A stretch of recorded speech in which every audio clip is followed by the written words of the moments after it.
Hi, if you're new to loom knitting, kind of like how I am, I want to show you some cool things that I use to kind of help me out. The first thing is going to be, and this video is just about, these things are called stitch markers. Now you don't necessarily have to get this brand, it's by Boy, but you don't need to, it's just what I happen to pick up.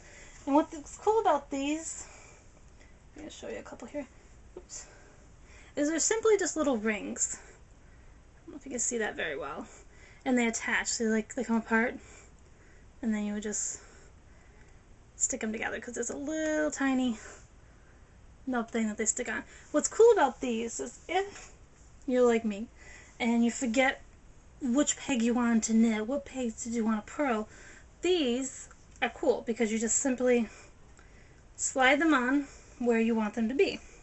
And that's what I like about them. Is say you're working on the project and you don't want to put them on at the beginning, which you can do, is because they're flexible, you get it to go around here. Because they're flexible, you can see they easily slide around there so that you can attach them. And then basically what they do,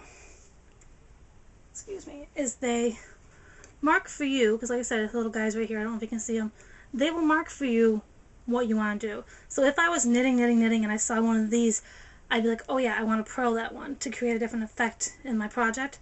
So something like that. It does not have to be those little rubber bands if you have them. Anything that you can kind of put around the peg to remind you that you want to knit that peg or you want to purl that peg or whatever you want to do to that peg. And that's just a good little tool. Like I did it one time for a hat where I had 6 of these in a row so that I would purl that 6 in a row and then I would knit. And then I purl 6 and I knit. But then what I did is I switched it up about halfway through and I started knitting these instead of purling them and purling these instead of knitting them. And it created a really cool effect. So this is something that you can find and they easily pull off too. That you can find and it's rarely inexpensive. And like I said, you don't have to buy this brand. I just happened to get them. I think it was at Joann Fabrics that's in my neck of the woods. So it depends on what stores you have near you. But again, they're just simple little things to attach to a peg to remind you of what you want to do to that peg. So I just wanted to share that little trick. So have a good night.